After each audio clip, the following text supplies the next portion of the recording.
I believe it was Ortega y Gasset who first pointed out that this famous theory makes passionate love a mere error. Quote, not that passion is held to err often, end of quote, Ortega adds, quote, but that it is deemed to be in itself an error. Stendhal's case is pretty obvious. He did not truly love, and above all, he never was truly loved, end of quote.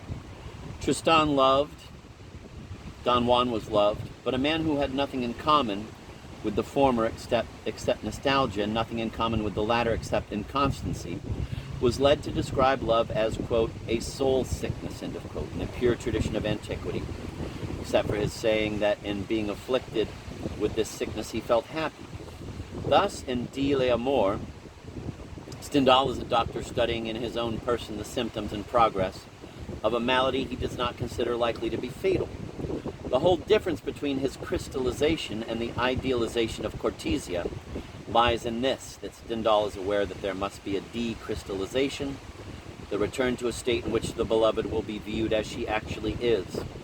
In his conviction, the antidote to the love potion is inconstancy. Tragedy is being turned into farce. One feature of his book strikes me. The description is admirably vivacious, accurate, and at times profound, but it is completely pessimistic, inasmuch as he is dealing with an error and is disconsolate when freed from it. Whence comes a pessimism incompatible with the view of life which he has elaborated for himself? That is the question he never asks himself. He notes, it is true, quote, pleasure does not leave half the impression that pain does, and in the second place, apart from this drawback in the amount of emotion produced, sympathy is only excited about half as much by a picture of happiness as it is by one of misfortune. End of quote. And again, quote, a soul made for passion feels in the first place that this happy life, marriage, irks him, and perhaps also that it only gives him commonplace ideas, end of quote. A little further on he says, quote, there are very few moral afflictions in life that are not tendered precious by the emotion which they excite, end of quote. That is something true. We like pain, and happiness does rather bore us. You find it quite natural?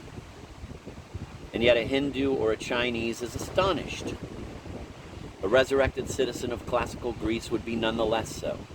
How have we acquired this odd like and dislike? Are they not contrary to nature? Once again, Stendhal does not ask, not being in a position to answer. As a crude materialist, the crude are the best. They are the most straightforward. He boldly suppresses the whole problem, thanks to his theory of crystallization, his theory of an error. In his opinion, passion is to be accounted for by an error propitious to desire.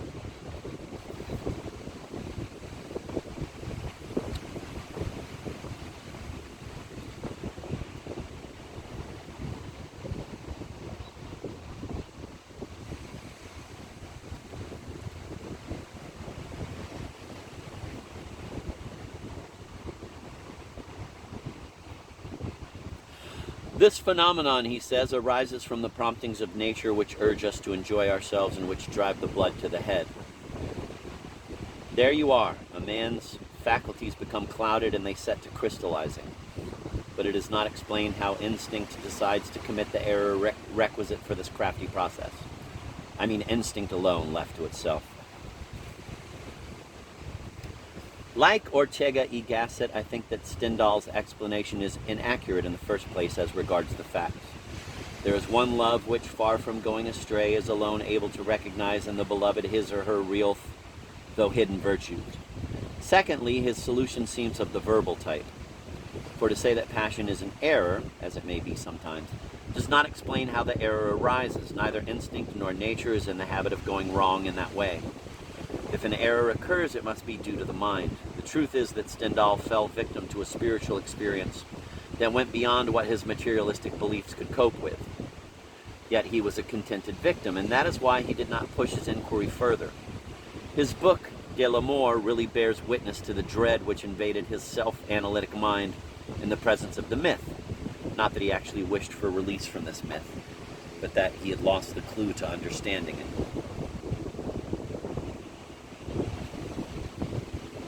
However, it must not be supposed that Stendhal, in the course of his inquiry, did not more than once get hot. He devotes 2 long chapters to love and province in the 12th century, and he reproduces in an appendix the rules of courtly love. Francois Reynard and Claude Fariel had recently brought about a revival of medieval studies in France. Quote, "A singular civilization," he says, and then he ponders for a bit. A singular civilization, end of quote, he says, and then he ponders for a bit. It looks as if he must suspect something, but no, quote, "I could quote," end of quote, he goes on, quote, "20 anecdotes to show the prevalence in the province of that time of an amiable and witty gallantry between the 2 sexes conducted on strict principles of justice," end of quote. And in the next chapter, he of course does not fail to quote all 20 anecdotes.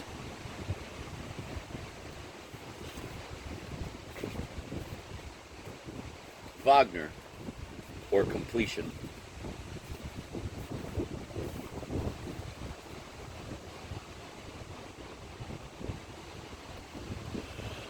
Quote, "Now fades the world with all its glamours, life and holiest loving, ne'er more to awaken truest, deepest soul's desire," end of quote. The man who put that into Tristan and Isolde knew that passion is something more than an error. He understood that it is one of the fundamental decisions open to a human being, a choice exercised in favor of death, if death is released from a world under the sway of evil. But the boldness shown in Tristan and Isolde is of a kind that is only put up with owing to a complete misunderstanding, a misunderstanding which, in being built up and maintained by a sort of social consensus, is tantamount to a blindness at once obstinate and unconscious. The assertion has so often been made by qualified persons that in the end the world has come to believe that Wagner is dealing with sensual desire. In the face of all the flagrant evidence to the contrary which the opera affords, the belief is significant. It indicates the social necessity of myths, of deceits, which society puts forth in self-defense out of a wish to preserve the established forms of its organization. Even while individuals of whom it consists surrender semi-consciously and under cover of withstanding them to the passions that threaten its ruin. In writing Tristan, Wagner transgressed the taboo. He said everything, admitted everything, not only in the words of his poem, but still more in the notes of his score. He sang of the darkness of the dissolution of forms and beings, of the release of desire become anathema, and of the tremendously plaintive and blessed twilight glory of the spirit after it has been rescued at the price of a fatal wound inflicted on the body. But the malevolent content of the message had to be denied in order to be admitted. At all costs, the content had to be travestied and given some tolerable interpretation according to common sense. The overwhelming mystery of darkness and of the destruction of our bodies was declared to be the sublimation of a poor secret of broad day, the attraction of the sexes, the purely animal law which the body obeys, what society needs in order to procreate and consolidate itself, what the middle class needs in order to feel life. That this was done so quickly does not testify to any exceptional social vitality. Rather, the operation was facilitated by the frivolousness of the ordinary theater-going public, by its clumsy sentimentality, and frankly, its wonderful ability not to hear what is being sung. Hence, Wagner's Tristan can be revived with impunity before audiences who feel stirred in complete security. So strong is the widespread certainty that nobody will credit its message.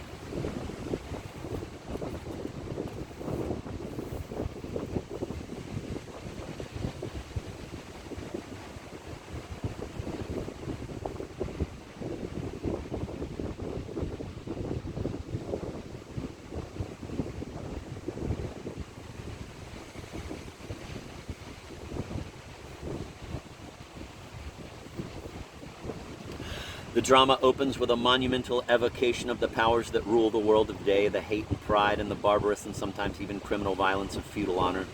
Isolde wishes to avenge the affront she has suffered. The potion she gives to Tristan is intended to bring about his death, but a death disallowed by love.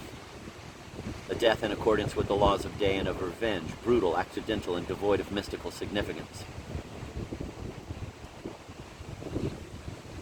The highest min, however, causes Bryngain to make a mistake that can preserve love.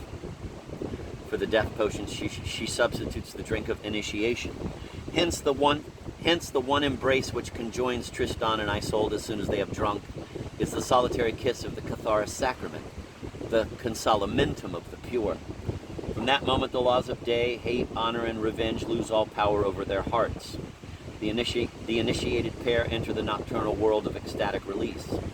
And day, coming back with the royal procession and its discordant flourish of trumpets, is unable to recapture them. At the end of the ordeal which it compels them to undergo, this is their passion, they have already foreseen the other death, the death that will alone fulfill their love.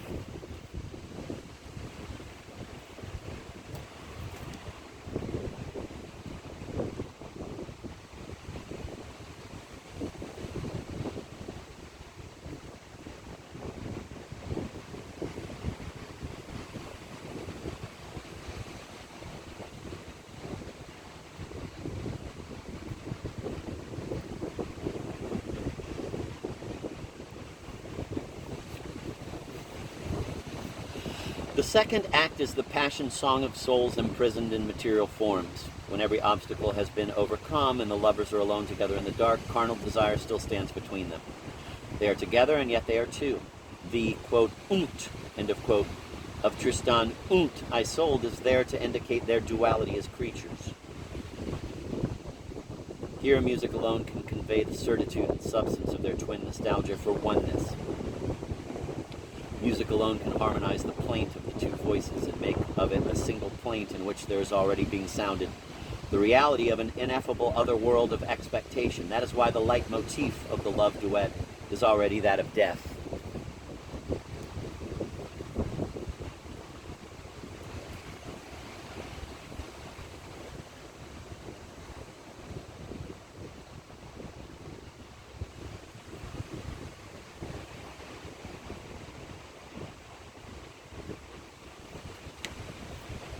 Once again, day returns, the treacherous Melot.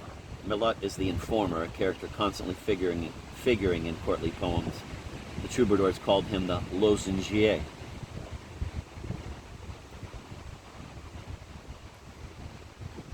The treacherous Melot wounds Tristan, but by now passion has triumphed. It wrests away the apparent victory of day. The wound through which life flows out is passion's pledge of a supreme recovery. That recovery of which the dying Isolde sings once she has cast herself upon Tristan's corpse in an ecstasy of the highest bliss of being. Initiation, passion, fatal fulfillment, the three mystic moments to which Wagner, with a genius for simplification, saw that he could reduce the three acts of the drama, express the profound significance of the myth, a significance kept out of sight even in the medieval legends by a host of epic and picturesque detail. Nevertheless, the art form adopted by Wagner renews the possibility of misunderstanding. The story of Tristan had now to be in the form of an opera for two reasons connected with the very essence of the myth. Even as the sin of the first man and of each man brings time into the world, and even as the transgression of the rules of chaste love by the legendary lovers turned the poetic lay of the troubadours into a novel is a poem which no longer expresses a moment, but duration.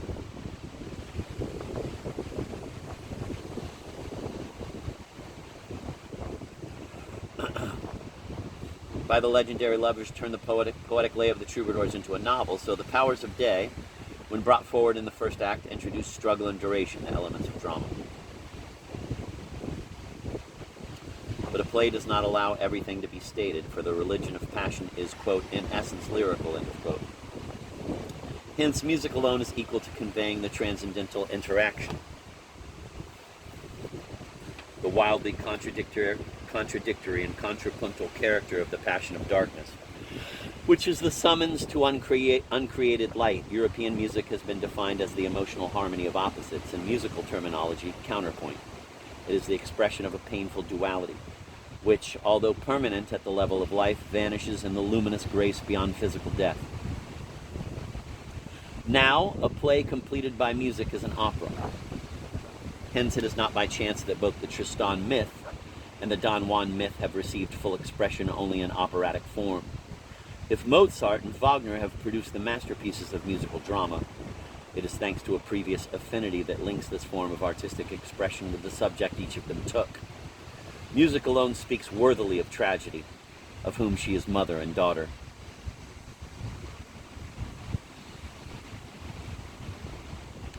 However, in the case of Tristan, the plastic share in a stage production comes to raise a new obstruction to the direct apprehending of the myth. Actors, the costumes they wear, and the scenery, especially the realistic scenery, which producers insist on using, the decoration of the tent aboard ship in Act 1, the painted ivy on the walls of the castle in Act 2. This is precisely where extremely simple, abstract, metaphysical, dreamlike scenery is called for. And not Tristan's interminable gesticulations while breathless on his couch and Isolde hampered by her veils. Note of 1954, the new scenic production of Tristan at Bayreuth, which is the work of Wieland Wagner, fulfills the hope which I expressed in the first version of this book. It is now possible to sit through the second act with one's eyes open.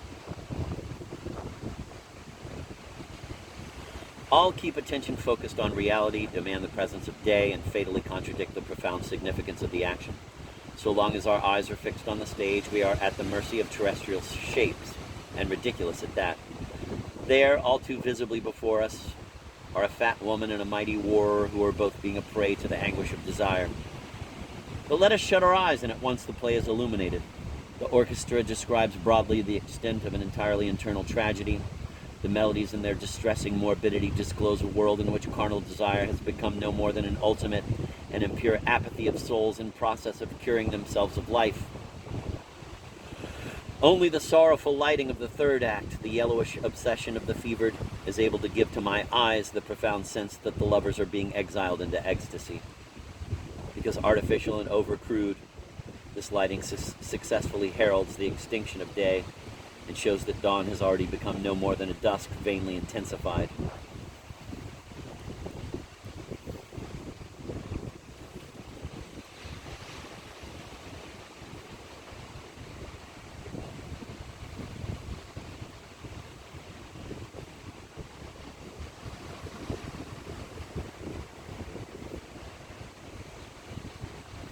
Another critical commonplace, incidentally quite at variance with the one according to which Tristan is a glorification of sensual desire, is about Schopenhauer's alleged influence over Wagner.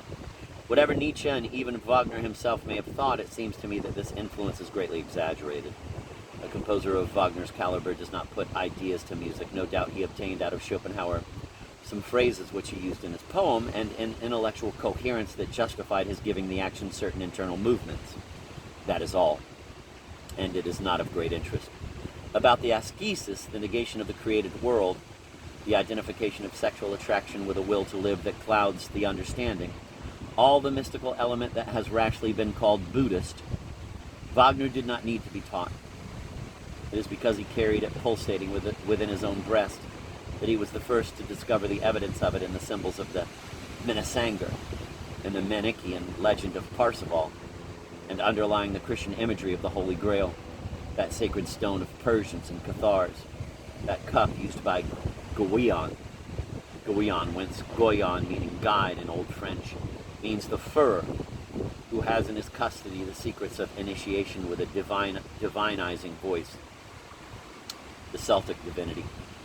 That Wagner restored the mislaid significance of the legend in all its virulence is no contention I am trying to get accepted.